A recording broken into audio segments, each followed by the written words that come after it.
Mummy के ऊपर पहले कुछ डाला, फिर मम्मी को चांटा मारा और फिर लाइटर से आग लगा दी। ये शब्द उस 7 साल के बच्चे के हैं जिसकी आंखों के सामने उसकी माँ के साथ उसी के पिता ने ये सब किया और वो इन सब का गवाह बना। 7 साल के इस बच्चे ने महज कुछ शब्दों में पूरी हकीकत बयां कर दी। उसे शायद अभी इस बात की समझ ना हो कि ये सब कुछ उसकी माँ के साथ बस दहेज के लिए किया गया, लेकिन हम सब ये सुनते हैं तो सोचने पर मजबूर हो जाते हैं कि समाज में दहेज की भूख किसी की जान से भी ज्यादा बड़ी हो चुकी है।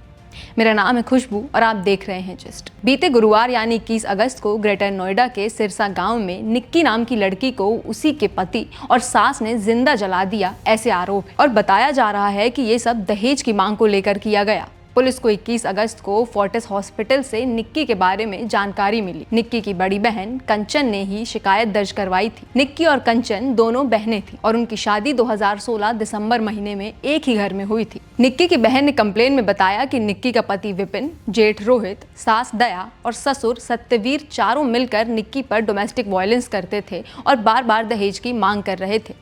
कंचन और निक्की एक ही घर में रहती थी, जिसमें कंचन दूसरे और निक्की तीसरी मंजिल पर रहती थी। जिस दिन ये हादसा हुआ उस दिन कंचन की तबीयत ठीक नहीं थी, इसलिए वो अपने कमरे में आराम कर रही थी। लेकिन उन्हें शाम को निक्की के चीखने की आवाज आई और वो भागती हुई गई। तब उन्होंने देखा कि उनकी बहन उन्हीं की आंखों के सामने जल रही थी। उन्होंने आगे बताया कि निक्की के शरीर पर जो कपड़े थे वो सारे जल चुके थे और निक्की को बचाने के लिए उन पर शॉल डाला, लेकिन उतनी देर में कंचन बेहोश हो गई और उसके बाद निक्की को हॉस्पिटल कौन लेकर गया उन्हें नहीं पता। निक्की के साथ जैसे ही ये हादसा हुआ उनका पति विपिन घर से फरार हो गया, जिसे पुलिस ने 24 अगस्त को गिरफ्तार किया। इस दौरान विपिन को गोली भी लग गई क्योंकि वो पुलिस हिरासत से भागने की कोशिश कर रहा था। निक्की की बड़ी बहन कंचन का आरोप है कि विपिन और सास ने मिलकर निक्की को जिंदा जला दिया और फिर डर से विपिन भाग गया। विपिन को पुलिस ने 14 दिन की कस्टडी में रखा है। निक्की को हॉस्पिटल ले जाया गया, लेकिन इलाज के दौरान उनकी जान चली गई। कंचन ने और भी कई खुलासे किए। सोशल मीडिया पर एक वीडियो सामने आया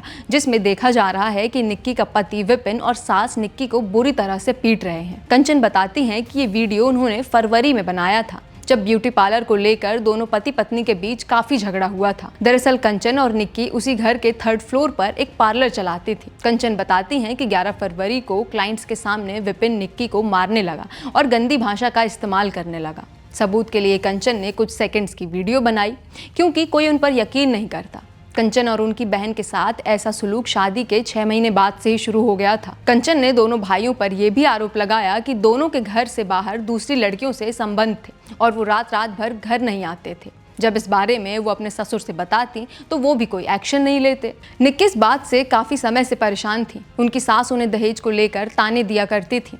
कंचन बताती हैं कि उनके पति और विपिन यानी दोनों भाई कोई काम नहीं करते थे और पैसों की डिमांड करते थे, इसीलिए उन्होंने पार्लर शुरू करने का फैसला लिया। कुछ महीने पहले ही दोनों बहनों के पिता सुलह करवाने विपिन के घर पहुंचे, लेकिन उन्होंने दोनों बहनों को ही अपना परिवार संभालने का सुझाव दिया। कंचन के मुताबिक उन पर कई सालों से जुल्म किया जा रहा था। निक्की का एक 7 साल का बेटा भी है जिसका वीडियो सामने आया, जिसमें वो बता रहा है कि उसकी माँ के साथ क्या क्या हुआ। विपिन के साथ साथ उसकी माँ, पिता और भाई तीनों को गिरफ्तार कर लिया गया है। विपिन की गिरफ्तारी के बाद जब उससे पूछा गया कि क्या उसे अपनी पत्नी को मारने का पछतावा है, तो उसने पहले तो साफ इनकार कर दिया और फिर उसने कहा कि वो खुद जलकर मरी, उसने कुछ नहीं किया। जहां ये सारा मामला दहेज और वायलेंस का बताया जा रहा है, वहीं सच क्या है ये जानने के लिए कुछ मीडिया हाउस पड़ोसियों से बात करने ग्रेटर नोएडा के सिरसा गांव पहुंचे। लेकिन यहाँ पड़ोसियों की बातें सुनकर आप चौंक जाएंगे। वो कहते हैं कि 1 साल पुरानी मारपीट वाले वीडियो को हाल ही में हुए हादसे से जोड़ा जा रहा है, जो बिल्कुल सही नहीं। ये झगड़ा तो हमेशा से चलता आ रहा है। कुछ ने कहा कि हम मानते हैं कि विपिन को शराब पीने की आदत थी, लेकिन उसके माँ बाप की इसमें कोई गलती नहीं। एक शख्स कहता है कि निक्की ने खुद आग लगाई और वो जब सीढ़ियों की तरफ भागने लगी तब उसकी बहन कंचन वहां पहुंची और उसने पहले ही वीडियो बनाना शुरू कर दिया, लेकिन उस पर पानी नहीं डाला। बहन को बचाना ज्यादा जरूरी था या उसका वीडियो बनाना? पड़ोसी ये भी बताते हैं कि विपिन हादसे के वक्त घर पर मौजूद नहीं था और सीसीटीवी फुटेज में भी ये देखा जा सकता है। इन सब के बाद ये समझना बहुत मुश्किल है कि क्या ये सब इस तरह से दिखाने की कोशिश की जा रही है कि ये आत्महत्या लगे। अगर ऐसा ही है तो सवाल ये भी है कि विपिन हादसे के तुरंत बाद घर से भागा क्यों? पड़ोसियों में से एक शख्स का तो ये भी कहना था कि जब पति शराब पीकर आता है तो मारपीट हो जाती है। पति पत्नी के बीच होने वाली हिंसा को कितनी आसानी से हमारे समाज में जस्टिफाई कर दिया जाता है, ये इसका उदाहरण है।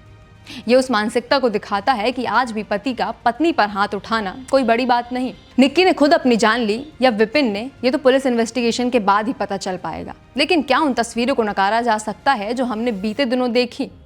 अब निक्की और कंचन के पिता ने इस पर क्या कहा, ये भी आपको बता दें।